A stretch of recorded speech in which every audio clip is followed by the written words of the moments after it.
त्र्यम्बकं यजामहे सुगन्धिं पुष्टिवर्धनम्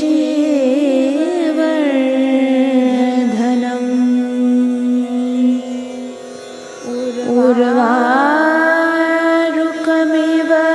बन्धनान्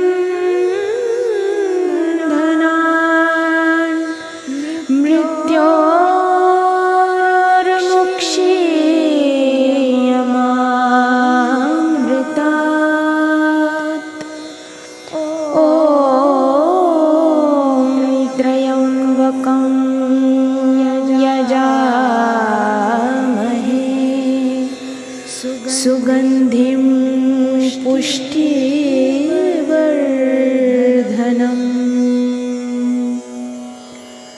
उर्वारुकमिव बन्धनान् मृत्योर्मुक्षीयमामृतात् ॐ त्र्यम्बकं यजामहे सुगन्धिं पुष्टिवर्धनम्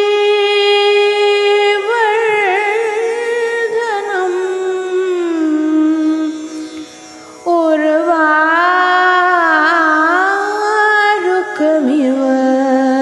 बन्धनान् मृत्योर्मुक्षीयमामृतात्.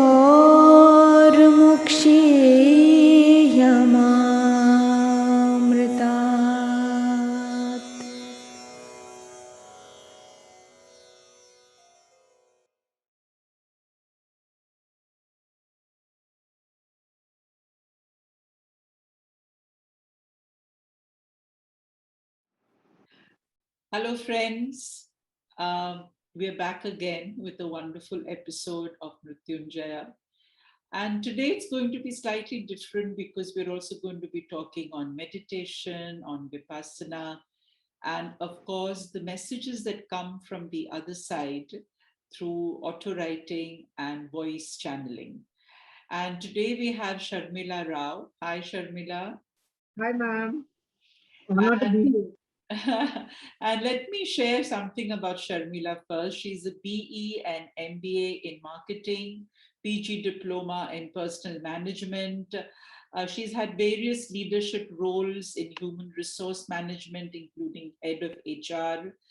23 years of corporate experience in companies like Datamatics, Honeywell, Accenture, and National Stock Exchange. Wow. She's also been a visiting professor at various management schools like Wellinger. Well, she had her first calling in 2013, and we're going to talk a little bit on that also, when she quit Accenture and she became a spiritual seeker.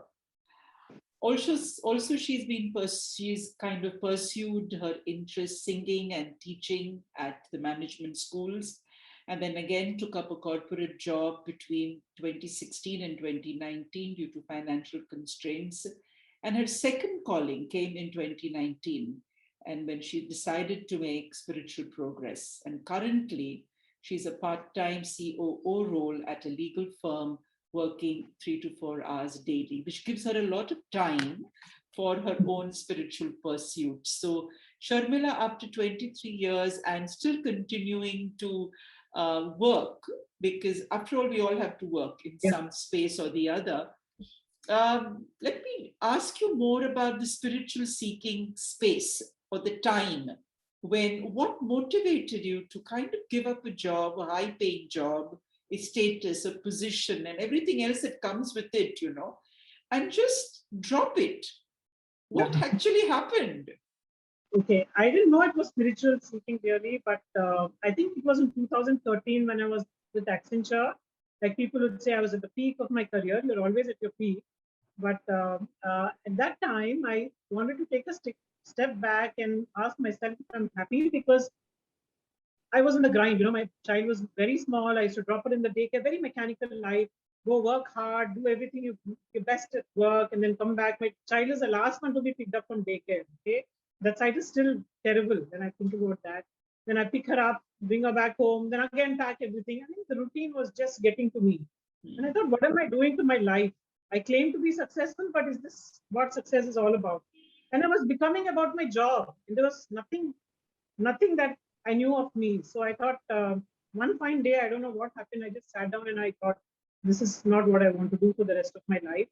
I'm not able to give time to my family, to myself. But I was really scared to quit because actually my child was just 2 months old when I got back to work. That's how aggressive I was as far as my career was concerned. And I don't know what happened in 2013. And I wasn't sure my husband would support me because I was always this career-minded person. So I had a chat with him, but I don't know. He just said, "Yeah, just quit. Why are you even thinking?" I was like, "Wow, okay."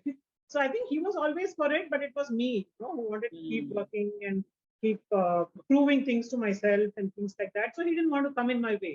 He was really happy because he always thought I needed a break. So I took that break. I didn't know what I wanted, but I just knew this is not what I want. So let me figure out and take things as they come. So I just quit and I started giving time to my child. I really felt lovely spending more time with her. And the child was such that she never complained, "Mama, why are you leaving me in the daycare? Why am I the last child to be picked up?" Never did she question me. So then I started spending time with her. I really started to feel lovely. Then, ma'am, like I told you, singing happened. I never knew I could sing. There was some society event coming up, and we all were planning to do some group song. So we had a group, we meet for potluck and stuff, and we generally sing. So they said, "Jake group gana gali." I said, "Okay, if it's group, I'm fine." And then it so happened we all had auditions, and then somehow in the audition I got selected among hundreds of people who came. I was surprised that they even picked me. And then they said, "लेकिन अब सब लोग solo करेंगे जिसका भी audition." I was really scared. And then the song was such a hit, and you won't believe it, I actually went in a trance on stage towards the end. And I've never sung on stage, it was my first. I was actually surprised this happened to me. So the confidence probably came, I thought, from my past life or something. I don't know what it was, but I knew that there was something to it because I've not formally trained. I didn't know I could sing, but I'm so confident on stage. Can't be. And then there was no looking back. Whenever I found, then people thought I was trained. They approached me and asked, "So, have you been training? Where do you go? Do you want to send our children there?" I said, "No, I'm not trained." Then I joined some classes, and I didn't like it much because it was very academic. But within 3 months, ma'am, there was some competition, and I got a first prize. And this was among many teachers and people who've been training for years. I just went because I wanted an experience. I never thought I would even get a prize. In fact, I sent my husband and child home telling you guys, "Go, don't wait the announcement of prize. I'm not going to make it." And then I get the first prize. Then I thought, okay, then my confidence started building. And then whenever I got an opportunity to sing, whether it was my company's corporate event or some event in the society, I've been singing. So at what age? At what age did singing happen? This is 40. I just turned 40. My God! So that's fantastic for people who are listening. That at 40 also you can pick up something, and it can give you so much of pleasure and awards also. I mean, that's fantastic. So then, so if I have to ask you, that Sharmila who was in the corporate life, and this Sharmila who's sitting in front of me, what is the basic difference between both of them? Like what you valued? Completely different. But if somebody from that part of my life comes now and meets me, in fact, there was one guy, in fact, who I was working with prior to 2013. So he wanted to meet up with me. And when I took up another job in National Stock Exchange much later, he came and met me for a business talk. And then he was like totally surprised. He said, "I'm seeing a halo around you. Are you really so much peace and so calm?" Because I was so much at peace with myself. I somehow felt I was doing things I love. For me, job was not everything. Job was just a part of me because I need to keep my life going. I needed to go. But I did full justice to my job. Sure. Wherever I went, I gave my full. But then I had this everything compartmentalized. Okay, I'm back home, no thinking about my job. When I'm at home, I'm completely involved with my child, So that happened. So I think I was quite meditative. Now I go back and reflect. I see that from my childhood, I was quite, when I say meditative, I was always aware and in the moment when I'm doing something. I get completely involved. It's just that I Correct. didn't expose myself to too many things. I kept doing my Ah, job. So then ah, when I started doing different things, I kind of saw whatever I do, I'm able to do well. It's because I'm completely focused, or probably the skill comes from the past. I don't know. But life definitely started. So that Sharmila is completely different from this Sharmila. That Sharmila would get angry, mm, very aggressive about her job mm. and everything. But now I'm different. Job is important, yes, but that's not all about me. That cannot define me anymore. Right. That's so interesting. Sharmila, I've had many, many people I've met, like the way you're telling me, a different person before 40 and a different person post Absolutely. 40. And that's really what we look at, that the past life completion happens till 40, where you're like in the corporate Okay. space and you work and you earn money and you kind of complete that need for status, position, and power, Okay. right, which was incomplete at one point, and you complete it till 40. And then post 40, your current life purpose begins to open, which is going Okay. to take you forward in that spiritual journey. That's exactly what you're talking about. Okay. And I've seen so many people. That's why I say between 38 to 45, if you are at that soul shift point, Yeah. it will happen. If I not, think then that's of course you continue, yeah, yeah. in whatever completion needs to be done through that current lifetime. No, That's I so, feel like I lived my karma till 40 and then I lived, yeah, something else after that. yeah. So Now you're in this space where you are moving towards your current life lessons, which is going to be carried forward into your future lives. I Like think you're going to refine it later. Now you're entering that space. So you're like still looking around, yes. like what is it? What do I have to do? What is exciting for me? Where is this going to take me? So then you meet like-minded people also. Right, right. These Absolutely. people who are there in your life today were not there at that time. Yes. And even if they were there, you would not even listen to them. Yes. But today, there's a different mindset, there's a different a social life, things like that. So Yeah. then, Sharmila, what's happened in the last couple of, let's say this year, the kind of pandemic that started? Yeah. What have you been up to? So just before a couple of or a year before pandemic, I switched to the part-time job, Huh? and things started to change. I had a lot of time for myself. I pursued singing a little more seriously. We formed a group here in Huh? my complex, and we would meet every 15 days and sing. So I pursued that, and a job was fine. I spent a lot of time with my child. I mean, I've Mm. really gotten very close, and she's also spiritual. So we Yeah. have a lot of these interesting conversations. So I got really close to my child, and that was important for me because post teenage, this is a teenage period. So after this, I Correct. don't know whether she'll be around. She may leave the Mm. nest. So I think that was critical, and that's the reason I quit also. Right. While I wanted to seek whatever was coming my way, I also wanted to spend time with my child. Then what happened, ma'am, was the one of my friends, she gifted me this book, Many Life, Many Masters by Dr. Brian Weiss. And that's when Mm. I got curious about the whole thing. I was never Yeah. exposed to that past life at all. I never looked at it the way I'm looking at it now. Mm. So I became really curious. And when I Googled, the first name that appeared was your name. So Okay. I reached out and I wanted to have a session with you. Mm. But then your team told me that why don't you join the workshop and get to Mm. know more? Mm. Are you having an issue? Why is it that you want to do a session? I said, no, I just, for curiosity, don't do it. Why don't you Mm. learn more about past life regression and then figure out what it is? And Mm. that was supposed to be the session in this hotel Sabah. I think which hotel was that opposite the airport?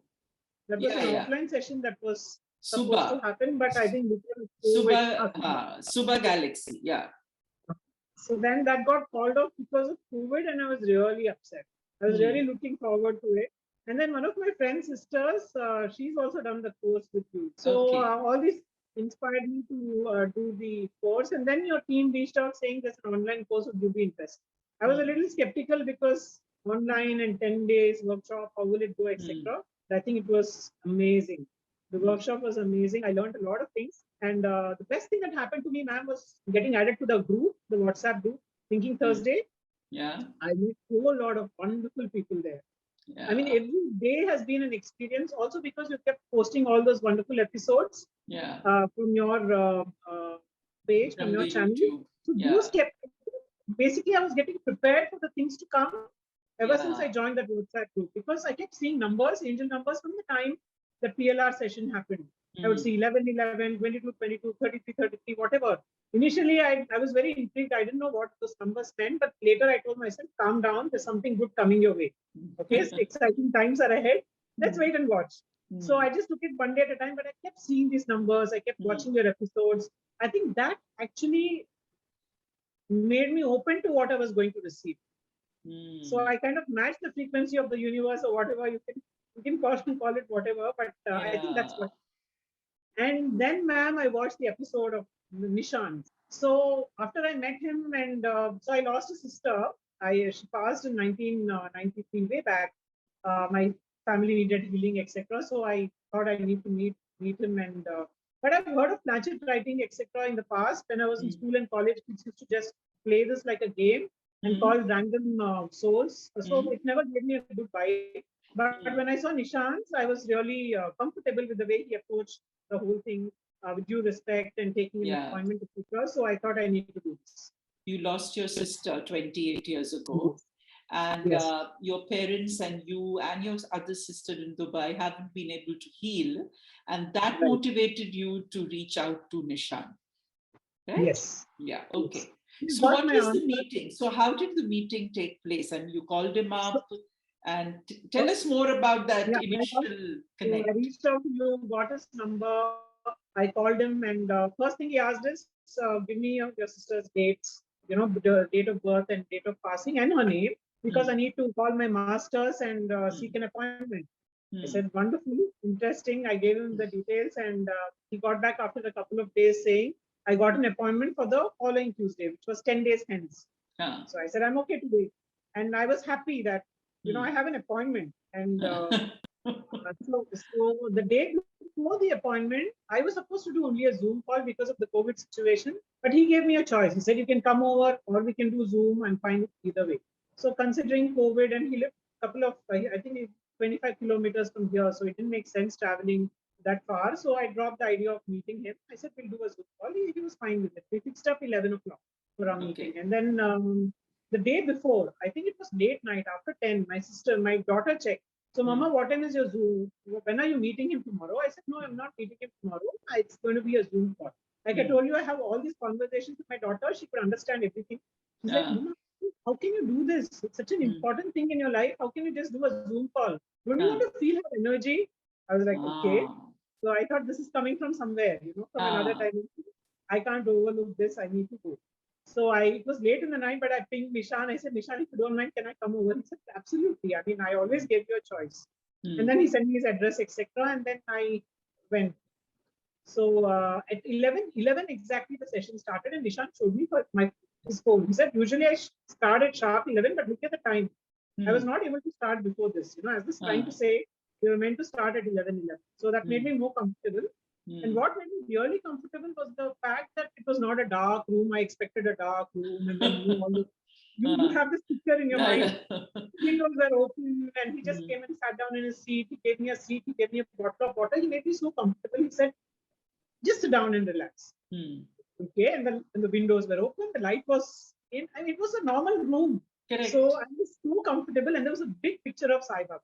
And I was so happy because I believe in Baba, and my entire family, in fact, goes to every alternate year. It was as though Baba telling me I'm here, so we'll get to your answers. And then the session went really well. I connected with Baba's energy, Osho's, I mean, he was so casual about the whole thing. For me, it was very overwhelming to hear everybody and my sister speak, and tears were just rolling. And I'm not an emotional person that way, but I just couldn't control that way. Nishan kept reassuring me it's okay. But probably he's used to this. People must be going through this emotion. So he just let it be, and he kept continuing. I got wonderful messages from my mom, dad, very personal, that probably only they would understand and interpret. So my dad, mom, my sister. And for me, it was only meditate, meditate, meditate from all three of them, from Osho, from Sai Baba, and my sister. So I was like, Okay. I never liked meditation. So I'm like, why are you asking me to meditate? And I can't say no. So I said, okay, I'm taking your message. But then they said, you're going to grow spiritually and you'll be guided, etc. And connect with us whenever you want. They said, connect with us whenever you want. I thought probably that's the reason they're asking me to meditate. Probably someday through my meditation, I can connect to these Sure. energies.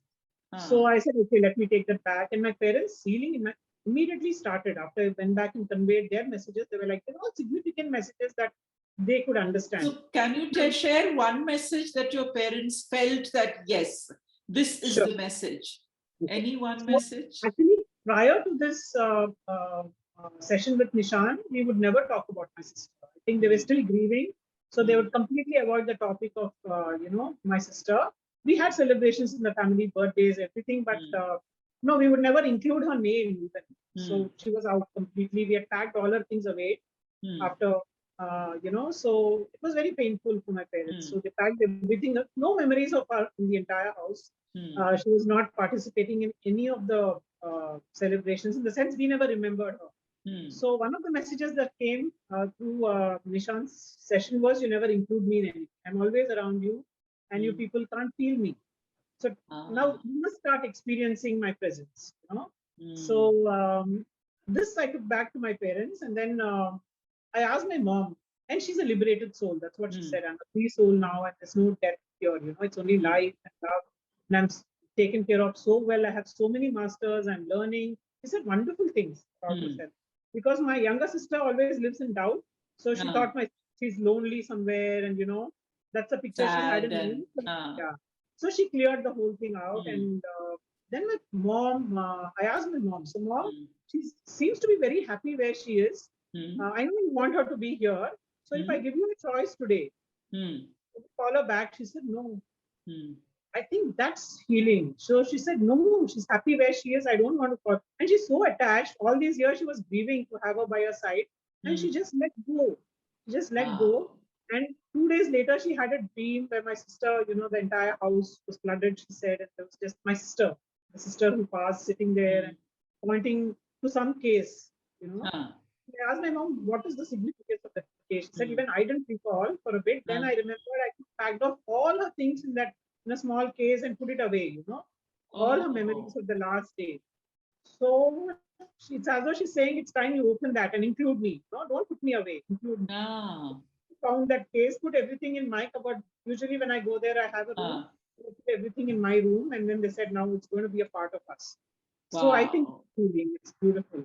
That's so beautiful. Like including even those who have passed away, we need to include them and remember them with so much of love. I can feel a man all the time. Wow. I mean, after we joined Thinking Thursdays group is when it started to happen, because of all the positive vibrations I get from the group and all the sharings, all the episodes. It's been amazing. So your message, Sharmila, was meditate. And you said you don't like to meditate. So how did now it's she who's leading you. Right. So how did she lead you next then? Okay. So ma'am, I met Nishan on the 9th of March. The reason I'm giving you dates is all these are very significant. Yes. So 9th of March is when I got the appointment for my sister. I come back home thinking, what meditate, I don't know what I need to do, etc. And one more thing, Baba said, read and meditate. I was wondering what to read. Then I recalled I used to read Sai Charitra every single day in the past, and I stopped. But my parents and sister, the other sister, it still continued. And the only one that stopped, and I don't recall why I stopped it. Right. So I got a clue to Baba, start reading, along with meditation, read. So now I've started reading the book every Thursday, and I'm a part of a global group that reads. I don't know how I got into that group. They prompt me to read, every Thursday. So that happened. And meditation. So I come back home, and ma'am, if you remember March 8th, is Women's Day, and there was your interview on your channel. I think it was Paradigm Shift.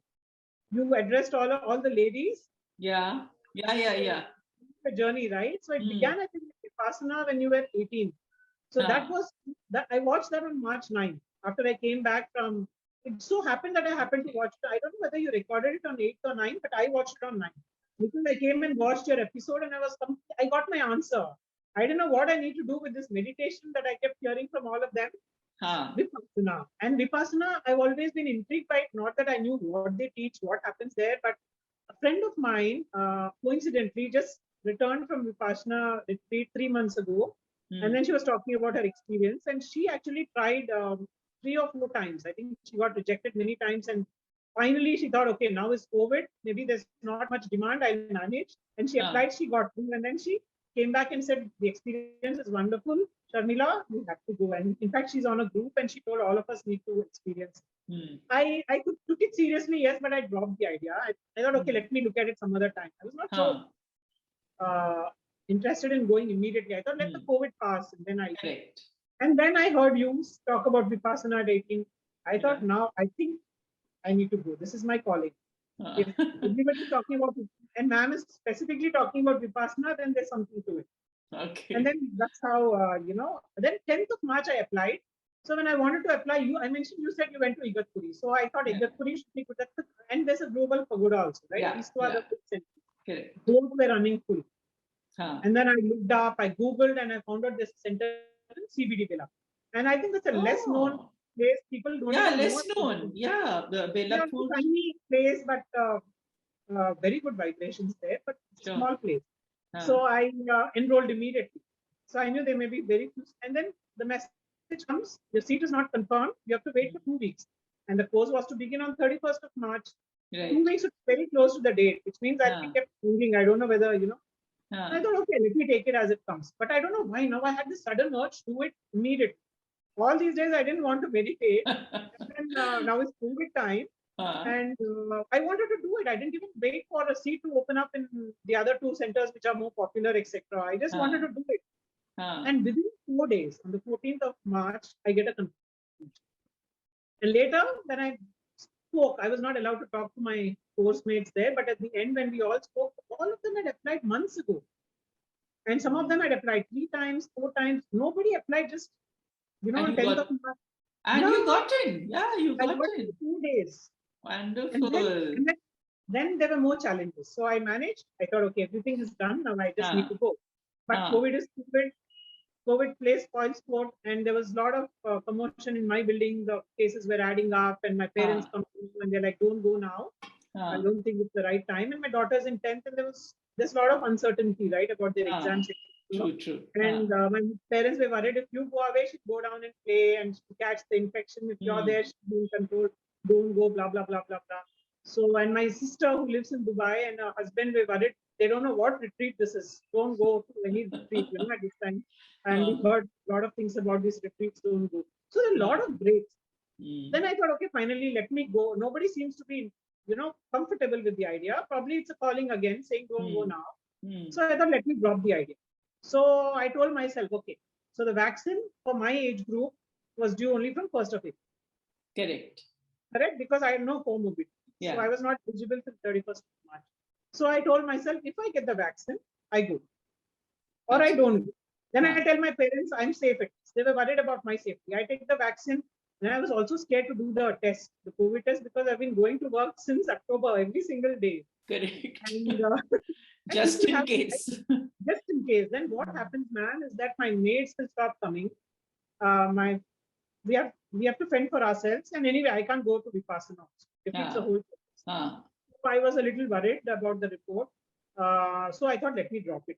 Why do I cause so much? And my building said, one more case reported in your block, we will seal your block. And I didn't want to be that person. So I dropped the whole thing. Dropped the whole thing. And then what happens on the 27th of March, one of my friends pays a visit to one of these hospitals nearby and just to inquire, what happens from first aid. So what time should you come and do you have the stock of vaccines, etc. And they tell me, ma'am, aap abhi kar lo. And then she gets it done. And then we have a music group. So she's a part of our group.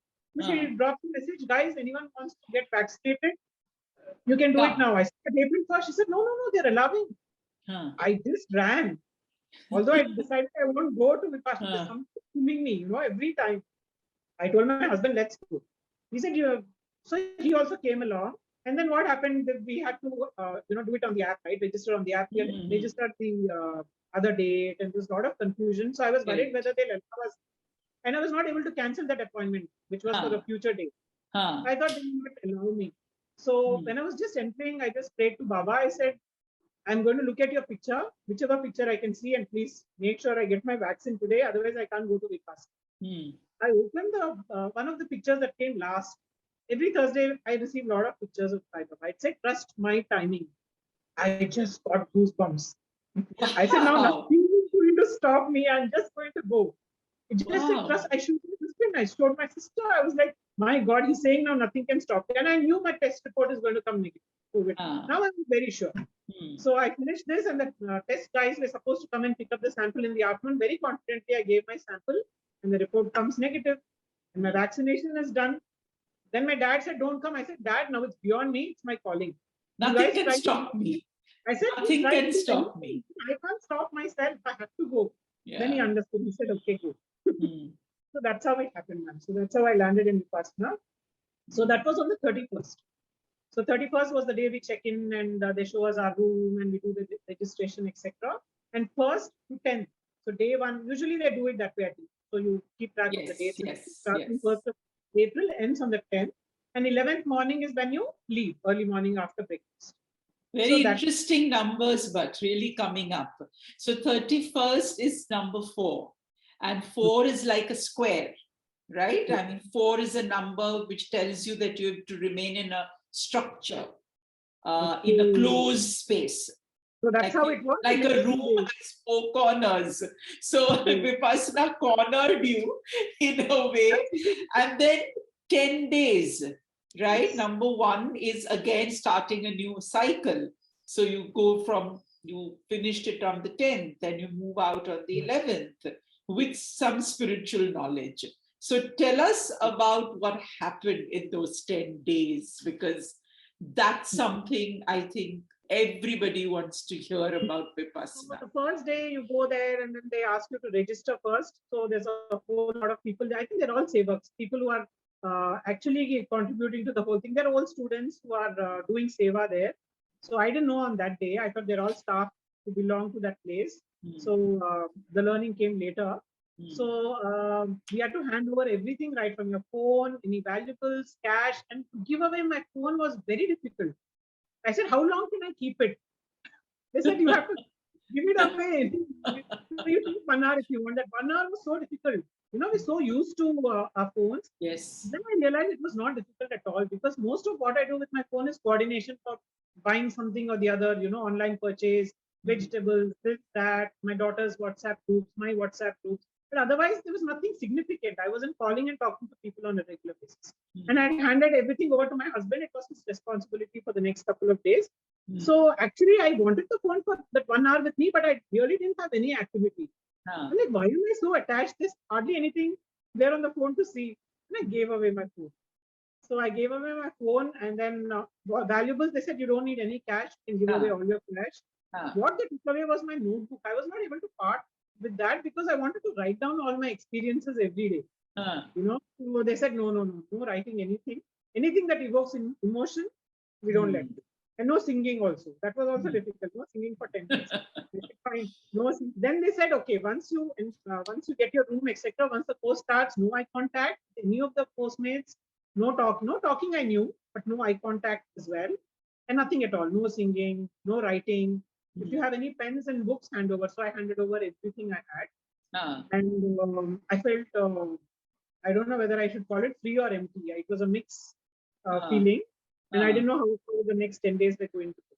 I was waiting to see my room because I didn't know how the room would be, but I checked that it's going to be single occupancy. They said, yes, given the COVID situation, it is going to be single occupancy. There's a lot of crowd. I think they have 2 people in the room. Because I had 2 beds in my room, but I was only 1. Then I have to tell you about this incident. So I enter my room. I'm very scared of lizards. Okay. Very scared of lizards. And because I'm in the nature, I was just hoping I don't see a lizard in my room. Probably I attract a lizard wherever I go. There was one lizard in the corner of the window. Can talk, you can connect the energies. Yes, to the lizard. Yeah, but I had to follow 5 moralities, right, to get into this Vipassana course. I'm not going to steal. I'm not going to lie all those days. No physical, no sexual misconduct. So that's why they keep us away completely. Yes. When people come there as couples, they keep them away from each other. Intoxication, of course, you can't use any intoxicants, and I think you can't kill. Yeah, okay, non-violence. Yeah, the kill can be even killing a fly Mosquito. or an insect. Yeah. So I was so scared those 10 days. I didn't even stand. If I see an ant, I'll just run away. There, I didn't want to kill any. You become really conscious. I don't think I even bothered before. So then you don't even. So this lizard was the problem now. So okay, I'm not going to kill the lizard, but I'm not supposed to frighten it. I thought even frightening an animal probably is not right. So what do? I don't have a bell. I don't have hibiscus. I don't have anything. I just opened the window and I actually prayed, ma'am, saying, we need to coexist. I don't hate you, but you don't make me comfortable. Okay, so let's coexist peacefully. If you can leave my room, I'll be more comfortable. That's all I said. Just ran away, ma'am. Just ran away. It heard you. It heard me. Then I thought probably my sister is watching me because she's the one who puts me into this meditation. She's not going to let anything come in the way or distract me. That's also true. That's also true. I don't know what it was, but it worked. It worked. Yeah. So the lizard went away, and after that I was happy. Then I unpacked, I looked around the room, very clean room. And I got to know later that people who do seva, all these volunteers, they are the ones that come on day 0 and clean your rooms. Amazing. It was so clean. And then on the first day of the discourse, Goenkaji said, the room was clean, leave it cleaner. That's your responsibility. I said, okay. I think I need to do that because I don't want the ladies who do the seva to come and scrub and clean my room after I leave. It's not right. So I got my room, and then they gave us the whole schedule. They said, you got to wake up at 4:30. There'll be this bell ringing at 4. Gong. You can't help. You have to wake up no matter what. You can't sleep after that. So loud.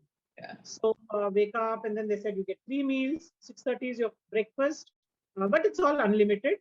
It's no self-service because they don't want you to talk to anybody. Then they gave me a seat. They said, this is where you're going to sit. There's a sticker there, and you're sitting only in this seat. You're not going to eat anywhere else. And a plate, right? They give you your plate, your thali, and your glass, and you're going to use that for the rest of the 10 days. And then, so lunch, they said, is 11 o'clock. I mean, during the COVID time, during lockdown, I got used to having my breakfast at 12. Now they're going to serve me lunch at 8. That's pretty early. Yeah. And then they said 5:30 is when you get your last meal. You get bananas and you get milk or chai, whatever you eat. Yeah. I said fine. But I've been practicing intermittent fasting for a very long time. So not difficult.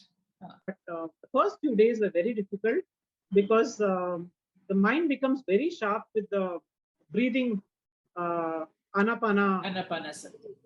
Extremely sharp. So you can't sleep.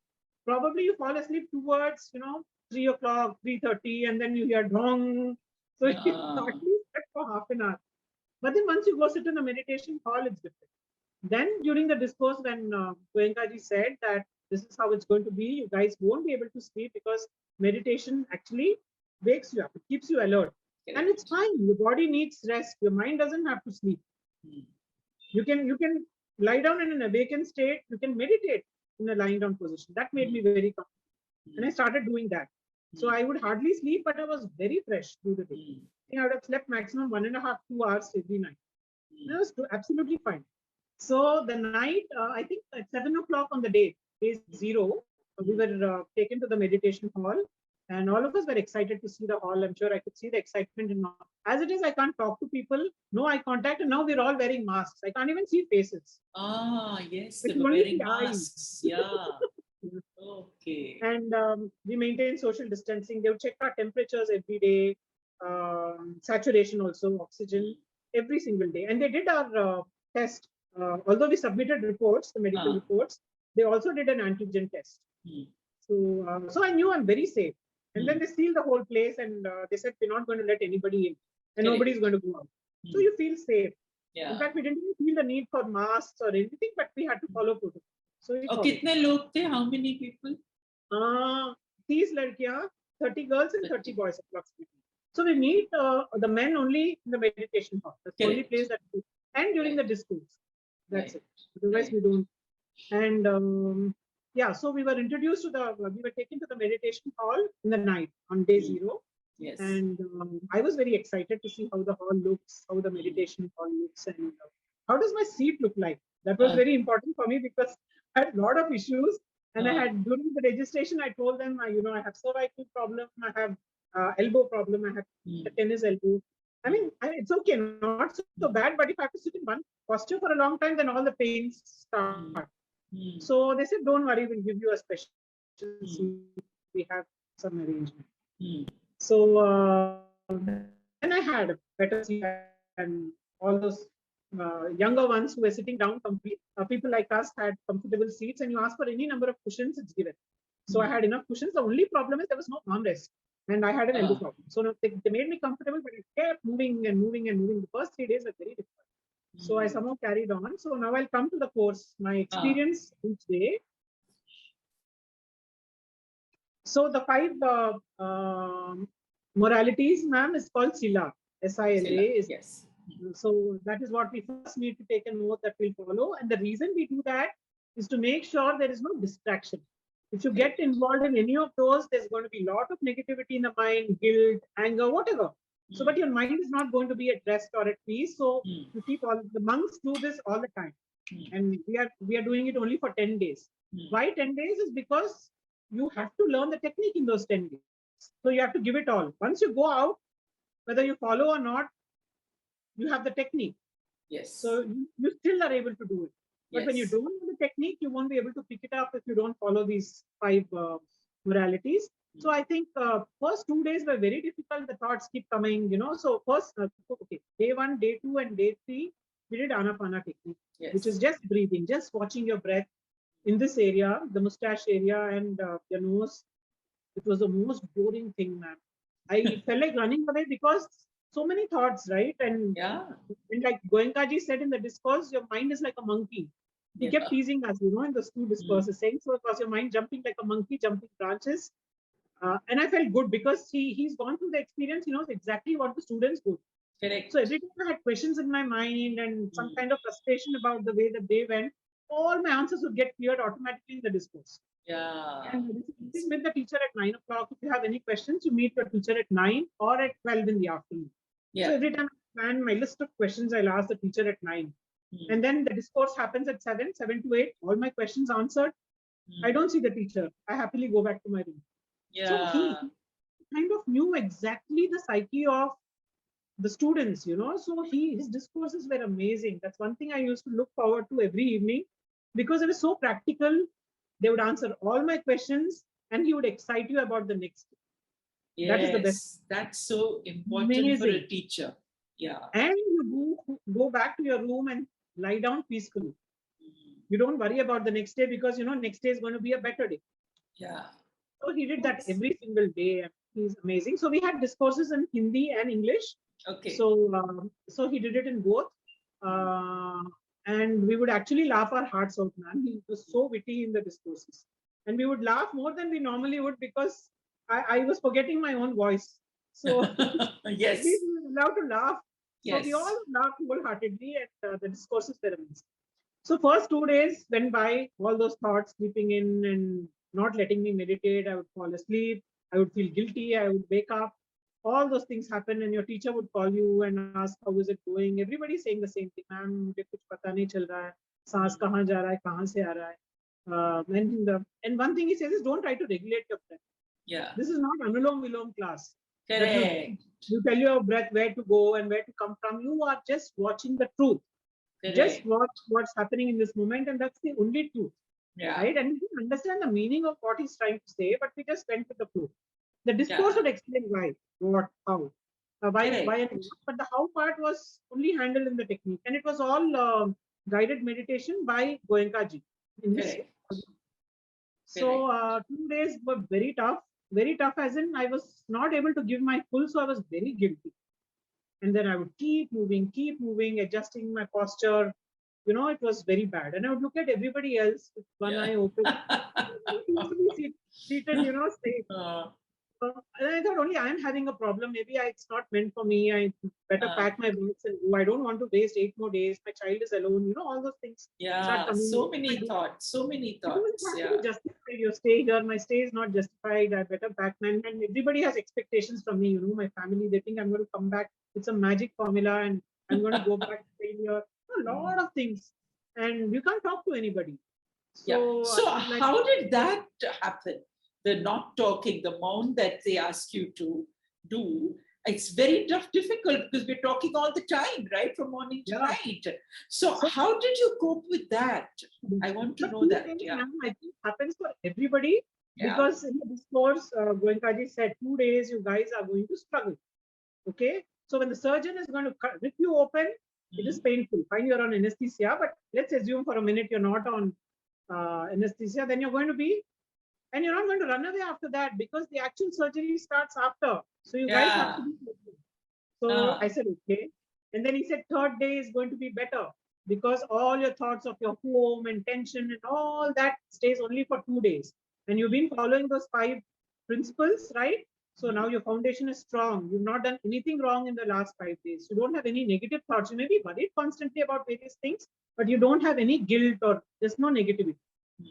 Third day, you guys are going to come out strong and successful. I motivated myself, went to sleep. But third day again, I felt okay, but thoughts stopped, man. Thoughts literally Reduced. Reduced yes, or stopped? reduced, but I can't meditate for 10. Oh, I didn't tell you this. So out of the 24 hours, roughly 10 hours is dedicated to meditation. Correct. 1 hour to the discourse.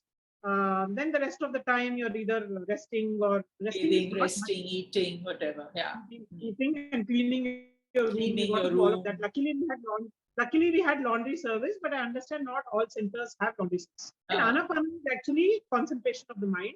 You start mastering your mind. Yeah. As in, your mind used to be a slave to the senses. Yeah. Now the mind is more aware, more awake. And that's the reason I could not sleep, right? That is okay. I was not able to sleep, which means I'm more awake. Yeah. Some transformation has happened and I'm not acknowledging. Let me be positive. Yeah. Okay, and Goenkaji is telling 4 days exciting, so I'm going to have an exciting. So you have to keep motivating yourself, ma'am. It's very difficult otherwise. It is. You have to keep motivating yourself. Because you left your family behind. It's COVID. I know the lockdown is coming up. So much happening outside, and you actually have to be there. And you're here. Yeah. It better be worth it. Unless you on day one, you're living on charity the next 10 days. Yeah. Which means you're not going to complain about your food. You're not going to complain about your room. Because he said before, earlier days, when they didn't have this free program, he would have all these big shots coming and saying, "Mujhe 5-star treatment chahiye, mujhe special treatment chahiye, khana acha nahi hai, you know, room mein ye kyun nahi hai, why no, this facility is not there, will I get a special room, I'll pay more."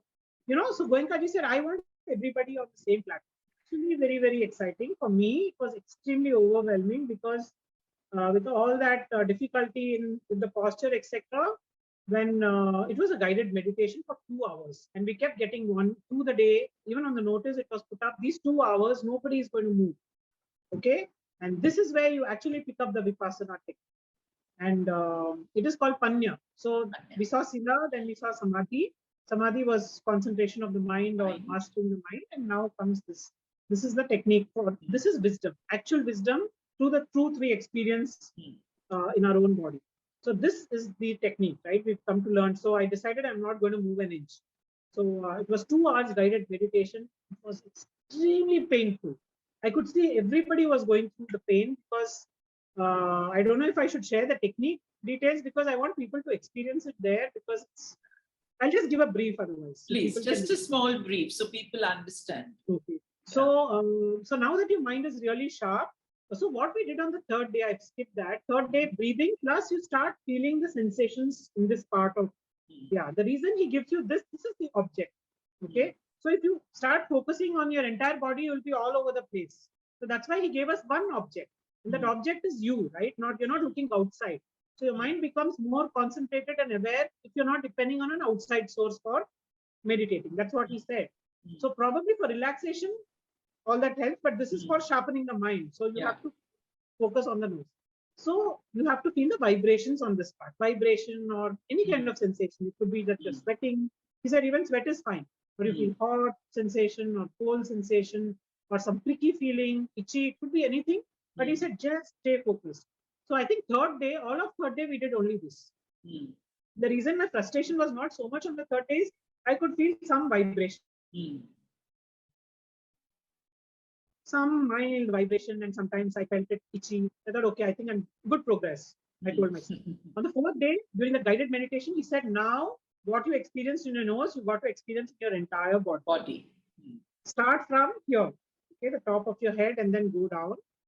Finish, complete your face, every part, ears, eyes, nose, mouth, then go down to your neck. Then he gives you instruction, go down your right arm or then left arm, then come back to your neck and go down, and then your limbs, right, your legs.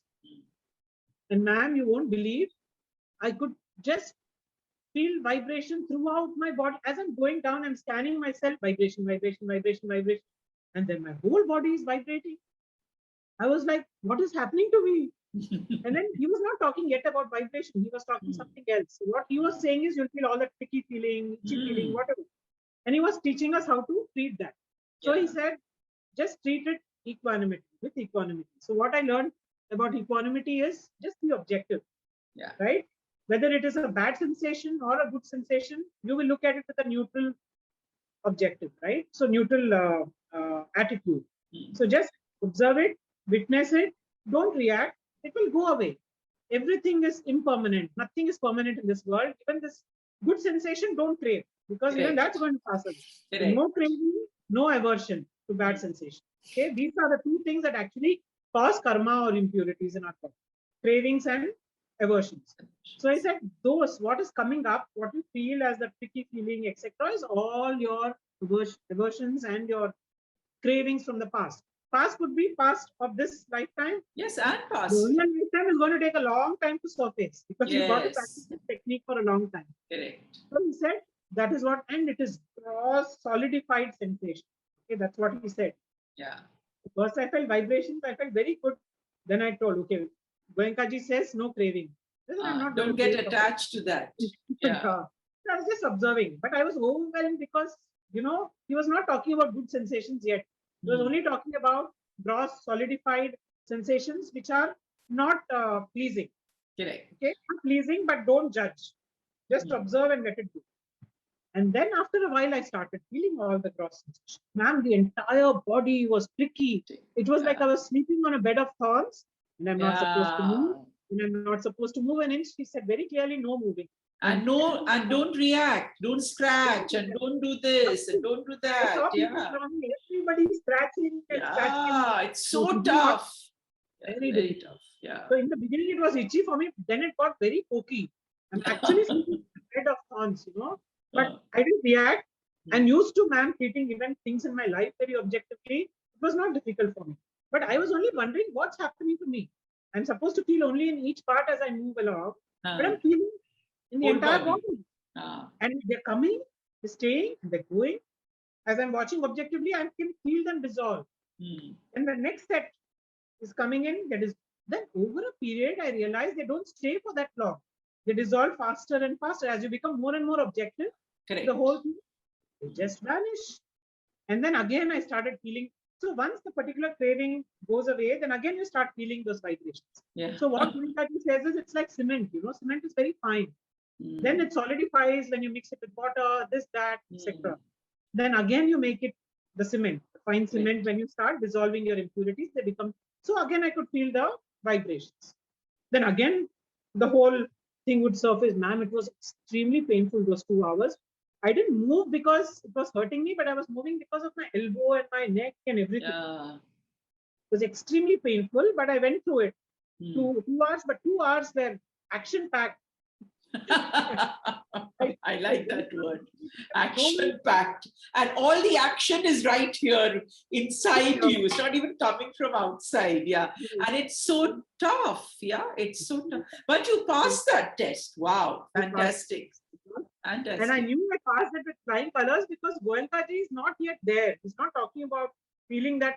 I knew it would come. I'm always ahead of, I was going ahead of the instructions. The whole day was filled with information and experiences also. Correct. Don't know. So I thought, okay, I'll give it some time. And by the time I got to my room, my whole body was vibrating. It was not just subtle vibrations.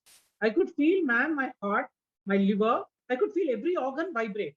Wow. I thought, okay, this is going to settle down. I went in, when I went to my bed and I laid down, it was worse. The whole room was pounding. I thought probably my neighbor can hear it.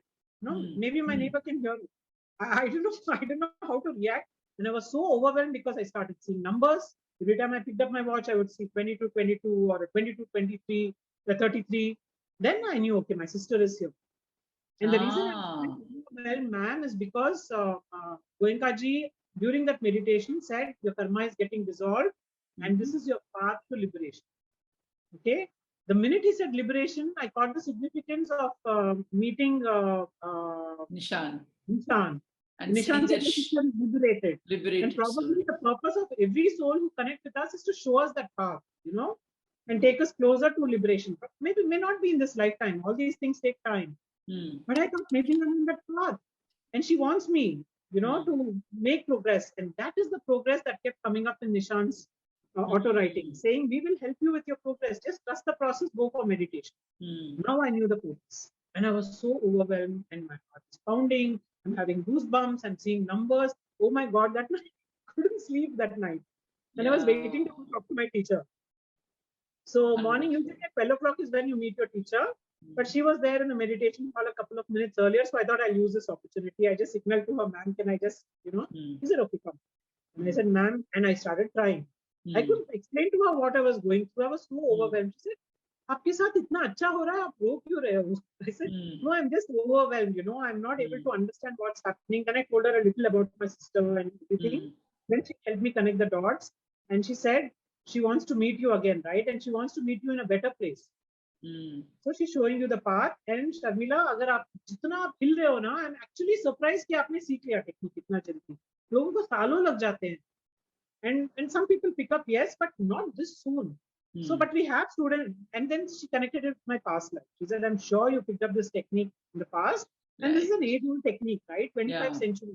Many of us, probably everybody in that room, we are all a soul tribe. The reason I'm saying, when we finished the course, all of them kept telling each other, आपको कहीं देखा है, आपको कहीं देखा है. They're waiting for those 10 days to get over to, talk to each other and find out deja vu for everybody there, at least for half the class.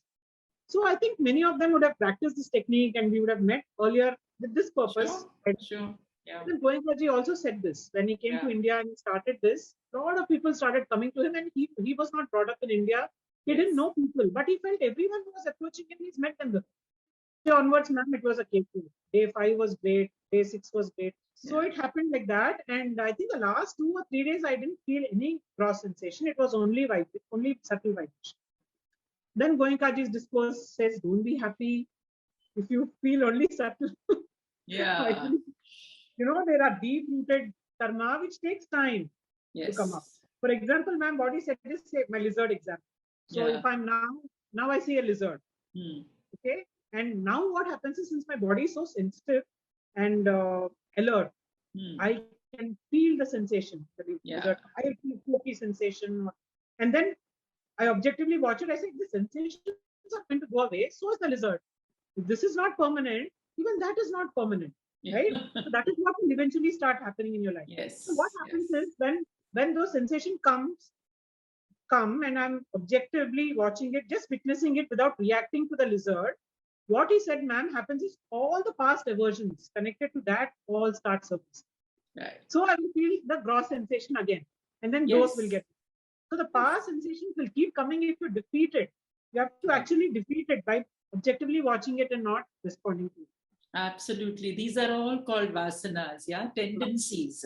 These are these deep-rooted tendencies that we have accumulated over lifetimes, right?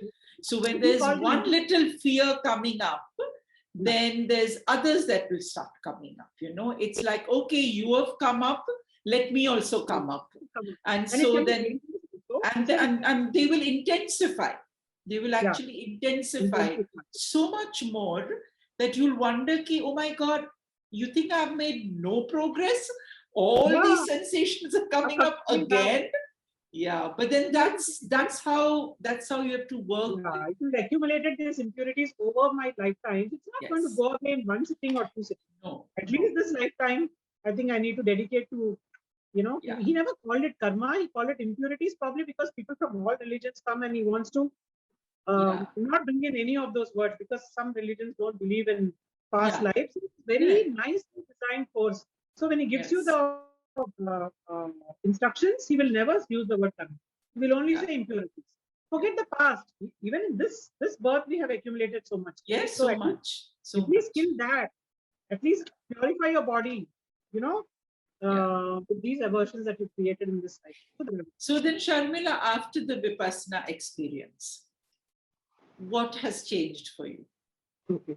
So on that, you want to know on the day that we started talking, what happened? Yeah, I think that would be interesting for people. I was not comfortable talking so much. I was happy with one more day of meditation. And then we got our phones back and all this happened. But he said one important thing you learn on the 10th day is Metta Bhavana meditation. Ma'am, that my meditation is what is impacting my life more than the Vipassana thing. Because probably I had learned Vipassana in the past and it's coming to me naturally. But this one is about sharing your merits with everybody. Correct. Every living being. So I could not relate to all this when he started the prayer, but he said, when you're earning merits, you have to be in a place where you're willing to share it with everyone objectively. You'll not select whom you want to share it, right? And because we spoke about detachment and everything, it's not my family, me, then comes my people, my this, then you go to a larger circle, and then the other living beings are lost. They're not even in your radar, right? So he said inclusiveness is important. You include everybody. He said, imagine if all of you who do Vipassana share your merits with everybody. The whole world will be vibrating with positivity. Correct. Right? And all these things we're suffering with are going to go away. Why are we so selfish? I'm not going to lose my merit by sharing with somebody. Right? So he explained to us what it is, and then we did that meditation. And even that meditation is beautiful. It was just 10 minutes, but extremely powerful. And then he talks about love and compassion. And earlier, ma'am, my meaning of detachment, the way I understood was very different. Like it's easy to detach from people you don't like, right? So that's actually with indifference. Yes. So he was speaking with detachment, with love and compassion. Include them, but you detach. Yeah. I started to feel that for everybody when I came back. I'm not differentiating anyone from anyone. Yeah. I'm able to just accept people the way they are. Of course, that old habits come back. Yes. But then now you're so aware and so objective with things going around that you tell yourself, no, you're not going the right way. This is not love and compassion, right? Inclusiveness, sharing your merit. So then I started doing whether I'm able to dedicate 1 hour plus 1 hour. We're supposed to do 2 hours of Vipassana every day. Yeah. So what he said is, if you're not able to dedicate 2 hours, do less, but end it with this meditation. Yeah. Because end of the day, whatever merit you gain out of this Vipassana, you need to be able to share it with people.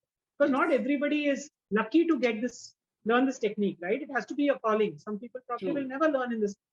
True. So that was beautiful. So that's what he said, and I've been practicing that.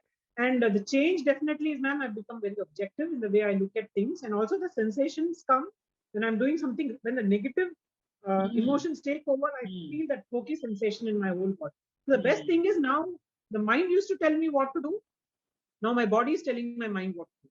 Yeah. So that is so the senses used to tell my body what to do based on the conditioning, the perception, everything, the conditioning that I have. The conditioning is all going away with the technique.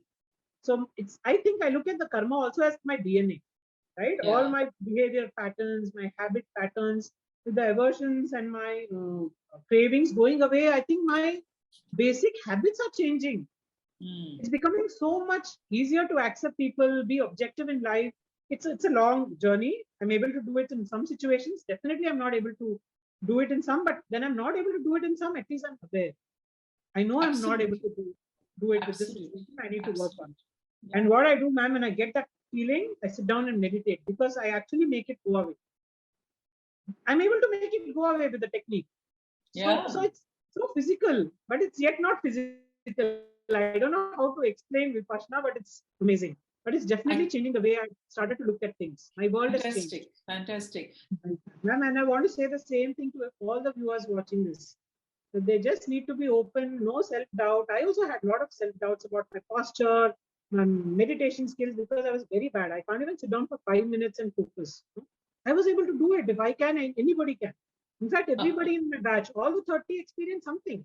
Maybe the journey is slow for some, faster for some, but everybody had experiences.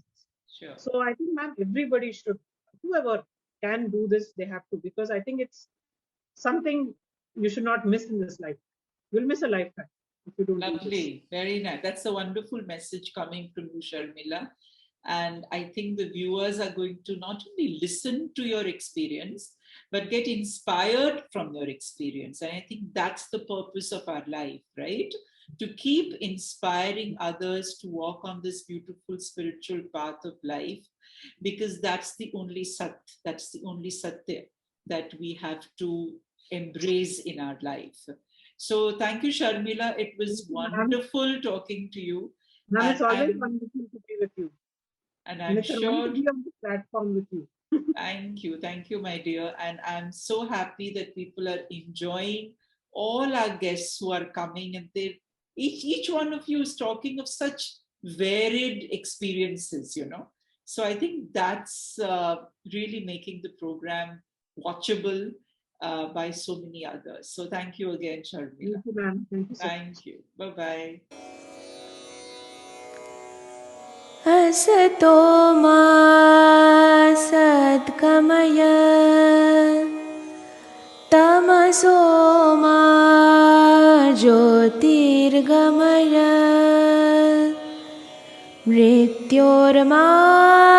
मृत्योर्मामृतं गमय ॐ शान्ति शान्ति शान्तिः